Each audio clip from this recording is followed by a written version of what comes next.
Šlo bo za obračun dveh od treh ekip, ki trenutno še nimajo zmage v slovenskem državnem prvenstvu, ampak težko rečem, da so eni in drugi z ne vem kako slabimi občutki dočakali tole srečanje. Sežanci predvsem z vidika tega, ker so v prejšnjem krogu po dveh tesnih porazih na začetku sezone.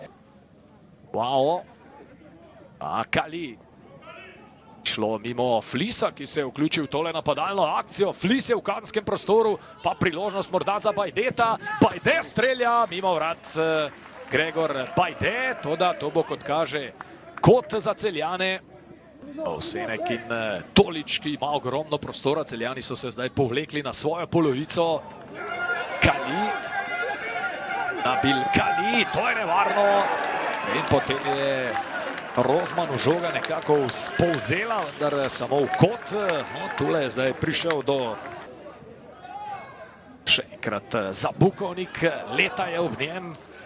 Ne, lepo se je obrnil nogometaš iz Slonokoščene obale, še enkrat mu žogo pošilja Bajde, ne, na rob kazenskega prostora, kjer je sam Svetlin, šviknila je žoga mimo desne vratnice gola Jana Koprivca. 1-1 z Eichmajerjem, pa predložek proti Nikoliču, Brecelj pred Stankovičem, Iko je Messi.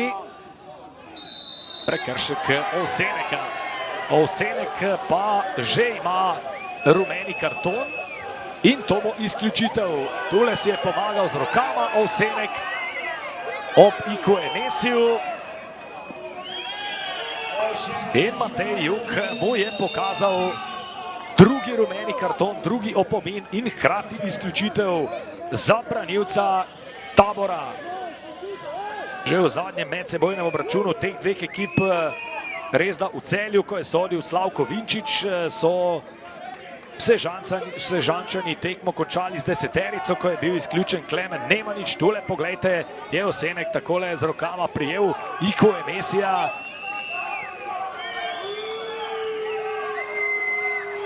Eichmajer,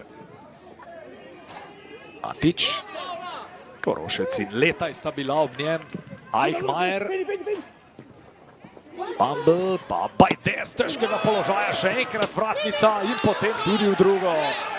Kakšne priložnosti imajo Celjani dela tega srečanja. Tule ste videli razmerje v strelih, ki je krepko na strani Celja. Stankovič, priložnost za Tabor, Jakoslav Stankovič, strelja in Tabor vodi.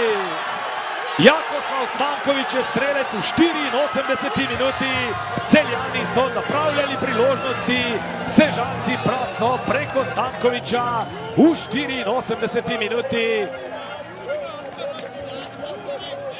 Ali ni bil morda tule v prepovedanem položaju podajalec pri tem zadetku. Tesno je bilo vse skupaj. Takole je Stankovič sicer zadev, ampak tole bo potrebno seveda še detaljneje preveriti, vendarle zadetek.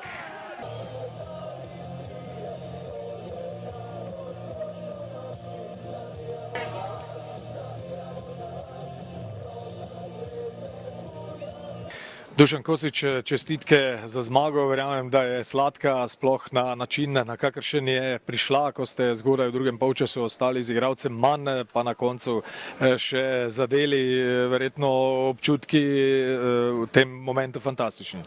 Ja, zopet smo gledali zanimivo tekmo do konca, polno emocij in seveda danes se nam nekaj stvari poklopile. Fantje so veliko energije vložili, bili smo kompaktni, bili smo ekipni in s kančkom sreče in seveda z dobrim vratarjem na golu, ki je kar nekajkrat odlično posredoval, smo uspeli na koncu tudi gol zadeti in zelo pomembna zmaga za nas. Dušan, zanimivo, da je zadev nogometaš, za katerega imamo informacije, da se v tem tednu z njim kaj prida uigravati, niste mogli. Kakšen je bil status pravzaprav v zadnjih dneh Jakoslava Stankoviča? Jakoslav je že proti Kopru igral, kasneje se je odločil, da bi poizkusil srečo drugje, pa so se mu zadeve niso išle, pridružil se nam je v sredini tega tedna, ker je pa z nami že od začetka in ve, zakaj se gre, je tudi zelo hitro dobil priložnost. Koliko lažje bo zdaj za vas po tej zmagi? Ne bo. Še zmeraj smo verjetno glavni kandidati za izpad, ampak s takim pristopom, odnosom čez teden in potem na tekmi se nadejamo, da bomo še kakšno tekmo zmagali. Roman Pilipčuk, verjamem, da v tem trenutku ni lahko. 3 remije ste želeli nadgraditi zmago, pa je prišel poraz. Veliko število priložnosti, tudi igralec več v večjem delu drugega polčasa, ampak na koncu vseeno ta poraz, kaj je po vašem mnenju danes odločilo tale dvoboj?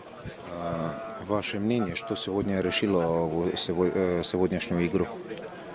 Ну, прежде всего, хочется извиниться перед нашими болельщиками за такую, я считаю, плохую игру, которую мы показали. Проблемы те же самые, мы опять не забили, имели очень хороший момент при счете 0-0, но это нас не оправдывает, и, наверное, все-таки надо, чтобы мысли успокоились, все хорошо проанализировать и двигаться дальше. Мы очень расстроены, но надо двигаться вперед. Prvo bi se res rad opravičil pred našimi navijači za to slabo današnjo tekmo. Imeli smo na 0-0, smo imeli spet dobro priložnost, da bi zabili, ampak ok, to ni zdaj neko opravičilo in treba je nekako umiriti se, zbrati misli, vse preanalizirati in gledati proti naprej. Kako zdaj sploh ekipo, predvsem v psihološkem smislu, dvigniti pred naslednjo domačo tekmo z Bravom? Как поднять команду психологически перед следующей игрой с Браво? Но дело в том, что мы замечаем, что у нас каждая игра в этом плане, у нас есть проблемы в плане психологии. Мы разговариваем много с игроками, пытаемся донести до них, что они могут играть в футбол, что они должны играть лучше. Но пока показывает практика, что у нас пока это не получается. Vemo, da imamo v psihološkem planu probleme v ekipi, probamo zelo veliko se pogovarjati z igralci, ampak v tem trenutku nam ne gre v tej smeri v glih, kakor bi si želel. Jakoslav Stanković, čestitke za zmago, jasno tudi za zadetek, mož odločitve, ampak zanimivo, da se v tem tednu sploh niste uigravali z ekipo, kajti nameravali ste celo zapustiti Tabor, zdaj pa vidimo, da ste prvi strelec svoje ekipe, že 2 zadetka na začetku te sezone. Ja, res je, dogajale so se neke spremembe, bili smo na robu, da zapustim klub, vse, vrnil sem se na srečo, prava odločitev, prišel nazaj, dobil šanso, izkoristil in doma pustil 3 pike. Kaj je bilo danes po vaše odločilno za tole zmago Tabora? Jaz mislim, da odločilna je bila energija, borba cele ekipe, dobili smo rdeč karton, iz igralcev manj smo igrali, vsi so dali maksimalno od sebe in to je pripeljalo do srečnega zadetka, do zmage in 3 pik. Zdaj vas čakata 2 zaporedni gostovanji, najprej odhod v Mursko Soboto, ampak verjetno z psihološkega vidika po teh 4 osvojenih točkah v 2 krogih bo precej lažje. Boja, tudi verjetno bomo tja šli z dobro mislijo, s pozitivo in probali dati vse od sebe, da osvojimo še pike. Gregor Bajde, poraz danes v Sežani, vaš prvi v sezoni, verjetno pa lahko žalujete predvsem za temi številnimi zgrešenimi priložnostmi. Ja, res je. Imeli smo svoje priložnosti, sploh v prvem polčasu sem jaz eno najlepših na tekmi, ampak enostavno žoga trenutno iz moje strani ne gre v gol. Tudi drug polčas sem eno lepo, pa mi je s fenomenalno obrambo Koprivec branil, tako da delali bomo še naprej, trenirali in upam, da se nam obrne to, da te žoge, ki trenutno ne grejo v gol, da bojo šle. Ampak moramo popraviti tudi predvsem obrambo, ker preenostavno dobivamo gole. Ta gol smo dobili prenaivno iz avta in moramo biti mnogo boljši, kot smo bili. Kako se zdaj pravzaprav pobrati? Po 3 remijih ste zadevo želeli nadgraditi zmago, prišel pa je poraz. Ja, res je. Sigurno smo danes hoteli zmagati, ampak izšlo še, kakor se je, izgubili smo tekmo, ampak moramo si postaviti više cilje, moramo začeti zmagovati, ker vemo, kakšni so postavljeni cilji za to sezono in moramo biti vsi boljši, se pogledati v obraz in dati več, kakor dajemo do zdaj. Najlepša hvala. Hvala.